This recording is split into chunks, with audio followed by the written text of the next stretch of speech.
Study experts classes पर आप सभी का फिर से स्वागत है कदम सफलता की ओर। हमारे चैनल पर जो पहली बार आए हैं और जिनको हमारे चैनल के बारे में ज़्यादा कुछ नहीं पता है तो हमारे चैनल सब्सक्राइब कर लें ताकि और ज़्यादा जान सके कि हम किस तरीके की बहुत ही यूज़फुल वीडियोस पोस्ट करते हैं। आज के इस भाग में हम लेकर के आए हैं पर्यावरण कक्षा 7वीं का क्लास 7 का एनसीईआरटी से बेस्ड है। तो ये वीडियो शुरू से अंत तक ज़रूर देखें। हम जानेंगे कि पर्यावरण क्या होता है, जैवमंडल, स्थलमंडल, जलमंडल, ठीक है, वायुमंडल का बेसिक नॉलेज लेंगे। चलिए शुरू से देखते हैं, डिटेल में समझेंगे बच्चों। वीडियो पूरा देखिएगा। हमसे फेसबुक, टेलीग्राम और इंस्टा मोजो से और इंस्टाग्राम से जुड़ने के लिए स्टडी एक्सपर्ट्स क्लासेस सर्च करके हमसे जुड़ सकते हैं। चलिए देखते हैं पर्यावरण क्या है। पहले ये जान लीजिए, पर्यावरण आप बहुत सुने होंगे, बचपन से सुनते आए होंगे कि पर्यावरण हमारा ऐसा हो गया, ये हो गया, बट होता क्या है। तो पर्यावरण हमारे जीवन का मूल आधार होता है। ठीक है, जीवन का मूल आधार कैसे? यह हमें सांस लेने के लिए क्या क्या देता है? हवा देता है, पीने के लिए हमें जल देता है, खाने के लिए भोजन और रहने के लिए भूमि कौन प्रदान करता है? हमारा पर्यावरण करता है। ठीक है, किसी भी जीवित प्राणी के चारों ओर पाए जाने वाले जो लोग होते हैं, स्थान, वस्तुएं, प्रकृति ही क्या होता है? पर्यावरण कहलाता है। यह प्राकृतिक एवं मानव निर्मित परिघटनाओं का मिश्रण है ना। प्राकृतिक पर्यावरण में पृथ्वी पर पाई जाने वाली जीवी एवं अजीवी दोनों परिस्थितियां सम्मिलित हैं, जबकि मानवीय पर्यावरण में मानव की परस्पर क्रियाएं, उनकी गतिविधियां एवं उनके द्वारा बनाई गई रचनाएं सम्मिलित हैं। यहाँ हम डायग्राम में देख सकते हैं कि पर्यावरण जो है, ये सेंटर में पर्यावरण से घटक कौन कौन से हैं। तो सबसे पहले तो इसके घटक मानव हैं, प्राकृतिक चीज़ें हैं, उसके बाद क्या है? मानव निर्मित चीज़ें। ये सभी क्या है? इसके घटक हैं और ये फिर से डिवाइडेड है। जैसे मानव में कैसे किस तरीके से डिवाइड है, ये सभी मिल करके पर्यावरण बनाते हैं, घटक हैं उसके। कैसे? एक हो गया एक व्यक्ति, ये हो गया एक मनुष्य हो गया। फिर मनुष्य जब एक से ज़्यादा हो जाता है वो क्या बनाता है? परिवार बनाता है। पर जब परिवार मिलते हैं तो क्या बनता है? एक समुदाय बनता है। ठीक है, एक समुदाय बनता है। अब एक समुदाय के लोग मिलकर क्या बनाएंगे? धर्म बनाएंगे। फिर उसके बाद हम देखेंगे, उसके बाद जब धर्म बन जाता है तो उसमें क्या होता है? शिक्षा की ज़रूरत पड़ती है कि हमारे धर्म क्या, उसके बारे में ज्ञान लेने के लिए शैक्षिक स्थिति के ऊपर गौर किया जाता है। शिक्षा भी जरूरी है। फिर हम अर्थव्यवस्था के बारे में जानना जरूरी है क्योंकि हमें देश चलाना है, देश को जानना है। फिर राजनैतिक स्थिति, पूरे देश को समझने के लिए। तो ये हो गया मानवीय घटक, मानव द्वारा संबंधित ये घटक है। उसके बाद है मानव निर्मित वस्तुएं। मानव अगर है तो उन्हें क्या रोजगार चाहिए होगा, तो क्या होगा? उद्योग के लिए उद्योग का जो है आपको रोजगार के साधन जब आपको चाहिए तो उद्योग के नए नए अवसर और उद्योगों से जो है रोजगार के अवसर प्राप्त होंगे। तो उद्योग भी बहुत ही महत्वपूर्ण भूमिका निभाती है। स्मारक बनता है, वहाँ भी हमें क्या मिलेगा? मानव द्वारा निर्मित यह होता है और यह भी प्रकृति में पाया जाता है, पर्यावरण के घटक के अंतर्गत आता है। सड़क हो गया, पुल हो गया, सभी मानव निर्मित हैं। पार्क हो गए, इमारतें हो गई। ठीक है, इस तरीके से मानव निर्मित जो चीज़ें हैं जो हमें दिखाई देती हैं वो भी पर्यावरण के घटक के अंतर्गत आते हैं। प्रकृति में अगर देखा जाए तो जलमंडल के अंतर्गत आपको जलीय जीव है ना, जल और टापू वगैरह हैं। उसके बाद आगे देखते हैं प्रकृति में और क्या? वायुमंडल है हमारा, जहाँ पे हम सांस लेते हैं और अन्य बहुत सारी गैसें पाई जाती हैं वायुमंडल के अंतर्गत। स्थलमंडल, जहाँ हम चलते हैं, बहुत सारी सॉइल, मिट्टियाँ मिलती हैं यहाँ पर। और सजीव मंडल, जहाँ जीव जंतु यहीं पर जीवित रहती है। तो ये प्राकृतिक जो आपका घटक है उसके अंतर्गत आएगा। आगे देखते हैं, पर्यावरण के क्षेत्र को जानेंगे, है ना। अब यहाँ डायग्राम में आप देख सकते हैं पर्यावरण दिख रहा है, जहाँ पे जलमंडल, जयमंडल है ना, जलमंडल, जयमंडल और स्थल मंडल एक साथ दिखाया गया है, और वायुमंडल भी है। ये तो हमारे क्या पूरे पर्यावरण के क्षेत्र को एक साथ दिखा दिया गया है यहाँ पर। स्थल मंडल को जानेंगे, जलमंडल को जानेंगे, वायुमंडल और जैवमंडल का बेसिक ज्ञान लेंगे। शुरू से देखिए, एक एक करके हम समझाते हैं। पहले तो प्राकृतिक पर्यावरण क्या है, यानी कि पर्यावरण यानी कि इन्वायरमेंट। शब्द की उत्पत्ति किससे हुई थी अगर कहीं पूछे तो फ्रेंच शब्द के एनवायरोनेर से हुई थी। एनवायरोनेर से हुई है इसकी उत्पत्ति। इसका अर्थ क्या है? तो पड़ोस होता है। भूमि, जल, वायु, पेड़ पौधे एवं जीव जंतु मिलकर प्राकृतिक पर्यावरण बनाते हैं। स्थल मंडल को समझेंगे। क्या है स्थल मंडल? चट्टान, खनिज से बना होता है। ये मिट्टी की पतली परत से ढका होता है, इसे हम क्या बोलेंगे? स्थल मंडल बोलेंगे।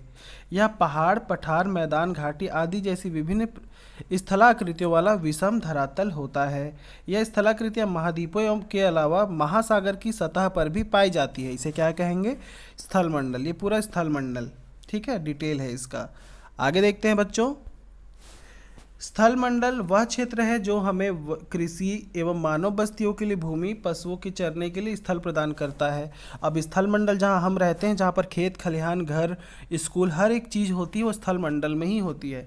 यहाँ हमें खनिज का भी जो स्रोत मिलता है, खनिज जैसे हो गए बहुत सारे जो मिलते हैं, वो हमें स्थल मंडल से ही मिलता है, ठीक है।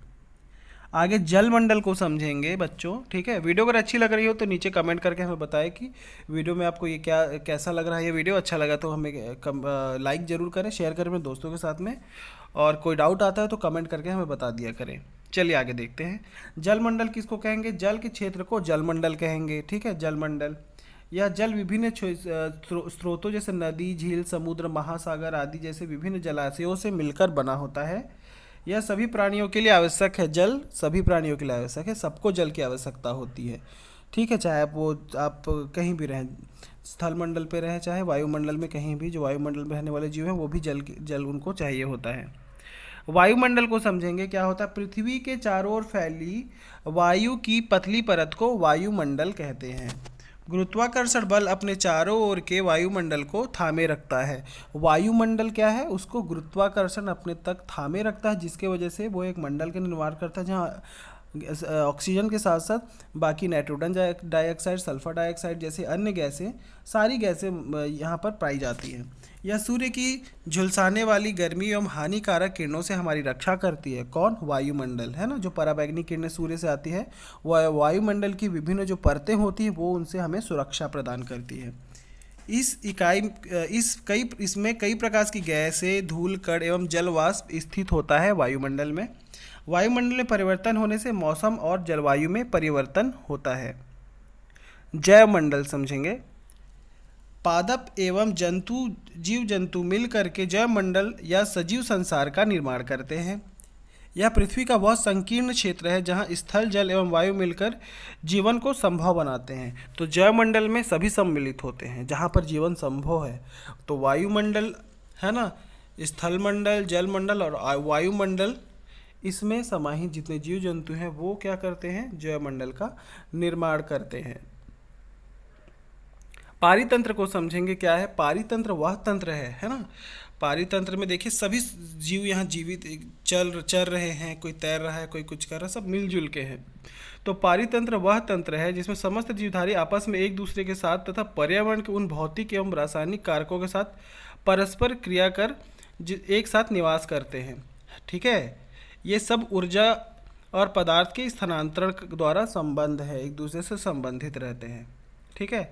सभी पेड़ पौधे, जीव जंतु एवं मानव अपने आसपास के पर्यावरण पर आश्रित होते हैं, प्रायः एक दूसरे पर भी आश्रित होते हैं। जीवधारियों का आपसी एवं अपने आसपास के पर्यावरण के बीच का संबंध ही क्या कहलाता है? पारितंत्र का निर्माण करता है और पारितंत्र कहलाता है। अधिक वर्षावन, घास स्थल, रेगिस्तान, पर्वत, झील, नदी, महासागर एवं छोटे से ताल का भी एक पारितंत्र हो सकता है, ठीक है। छोटे छोटे जो जीवों का जो संबंध है आपस में किसी भी तरीके से प्रकृति के साथ में, तो वो एक पारितंत्र का निर्माण कर सकते हैं। प्रत्येक वर्ष 5 जून को, ठीक है, 5 जून को क्या मनाया जाता है? विश्व पर्यावरण दिवस मनाया जाता है। ये जीके के पर्पज से बहुत इम्पोर्टेंट है, ठीक है। तो ये होता है 5 जून को पर्यावरण दिवस मनाया जाता है। विश्व पृथ्वी दिवस कब मनाया जाता है दोस्तों, क्या आपको पता है? अगर आपको पता है विश्व पृथ्वी दिवस कब मनाया जाता है तो नीचे कमेंट बॉक्स में कमेंट करके हमें ज़रूर बताएं, ठीक है। और विश्व योगा दिवस भी कब मनाया जाता है वो भी हमें नीचे कमेंट बॉक्स में कमेंट करके ज़रूर बता दें, ठीक है। चलिए आगे देखते हैं। मानवीय पर्यावरण क्या होता है? अब मानवीय पर्यावरण नाम से ही समझ में आ रहा है कि मानव द्वारा बनाया गया पर्यावरण ही होगा मानवीय पर्यावरण। मानव अपने पर्यावरण के साथ पारस्परिक क्रिया करता है, आवश्यकता के अनुसार इसमें परिवर्तन करता है। मतलब पर्यावरण मनुष्य तो बना नहीं सकता, लेकिन उसमें मॉडिफिकेशन करता है, अपने हिसाब से कुछ चीज़ें परिवर्तित कर देता है। प्रारंभिक मानव ने स्वयं को प्रकृति के अनुरूप बना लिया था। उनका जीवन सरल था एवं आसपास की प्रकृति से उनकी आवश्यकताएं पूरी हो जाती थी। समय के साथ कई प्रकार की आवश्यकताएं बढ़ी। मानव ने पर्यावरण के उपयोग और उसमें परिवर्तन के लिए कई तरीके सीख लिए। उसने फसल उगाना, पशु पालना एवं स्थायी जीवन जीना सीख लिया। तो ये क्या होता है, इस तरीके के पर्यावरण को मानवीय पर्यावरण कहेंगे, जहाँ पर वो नेचुरल जो आपकी जो पद्धति होती है फलों फूलों को खुद से उगने की उसकी फसल होने की, तो इसको मानव ने क्या किया, अपने ज़रूरत के हिसाब से खेत का निर्माण कर खेती करना चालू कर दिया, पर्यावरण में परिवर्तन ला दिया। ये एक उदाहरण था। अगला ये क्वेश्चन है कि अगला आगे देखते हैं। पहिए का आविष्कार हुआ, आवश्यकता से अधिक अन्न उपजाया गया, वस्तु विनिमय पद्धति का भी विकास हुआ, व्यापार आरंभ हुआ एवं वाणिज्य का विकास भी हुआ। औद्योगिक क्रांति से बड़े पैमाने पर उत्पादन प्रारंभ हो गया। परिवहन तेजी गति से प्रारंभ हुआ। सूचना क्रांति से पूरे विश्व में संचार सहज और द्रुत हो गया। वस्तु विनिमय पद्धति क्या है? वस्तु विनिमय पद्धति बहुत लोगों को पता होगा, लेकिन मैं समझा देता हूँ। यह वस्तुओं की अदला बदली का व्यापार है जिसमें धन का प्रयोग नहीं होता। तो पहले वस्तु विनिमय की प्रथा चलती थी। जैसे कि अगर मैं कोई किसान हूँ और मैंने धान की खेती की हुई है, ठीक है, और मुझे गेहूँ खाना है, गेहूँ लेना है, लेकिन मेरे पास क्या है, पैसे नहीं है, तो मैं क्या करूँगा, जिसके पास गेहूँ ज़्यादा हुआ होगा और जिसको ज़रूरत होगी धान की, मैं क्या करूँगा, उसको अपने आधे धान दे दूँगा और उसके बदले में गेहूँ ले लूँगा। तो मुझे गेहूँ मिल गया और उसको धान मिल गया, तो हम दोनों के पास धान और गेहूँ दोनों हो गया। तो इस तरीके से वस्तु विनिमय की पद्धति पहले चलती थी। जब पैसे नहीं हुआ करते थे तो लोग वस्तुओं का आदान प्रदान करके जीवन यापन कर रहे होते थे। मुझे उम्मीद है पर्यावरण से संबंधित ये वीडियो आपको बहुत अच्छी लगी होगी दोस्तों। स्टडी एक्सपर्ट्स क्लासेस ऐसी मज़ेदार वीडियोस आपके लिए लेकर के आता है, सभी के लिए, एग्ज़ाम के पर्पज़ से किसी भी तरीके के हो, बहुत ही यूज़फुल वीडियोस होते हैं हमारे। ये वीडियो अगर आपको अच्छी लगी तो अपने दोस्तों को भी हमारे चैनल के बारे में बताएं। नीचे लाइक कमेंट करते रहें, हमारे चैनल को शेयर करें अपने दोस्तों के साथ। जिन्होंने सब्सक्राइब अभी तक नहीं किया प्लीज़ वो सब्सक्राइब कर लें, रेड बटन दबा दें, थम्स अप कर लें, ग्रीन और क्या बोलते हैं आपको जो बेल बटन है वो प्रेस करना ना भूलें। थैंक्स फॉर वॉचिंग दोस्तों, आपका दिन शुभ हो। ये वीडियो आपको बहुत यूज़फुल होगा। Thank you.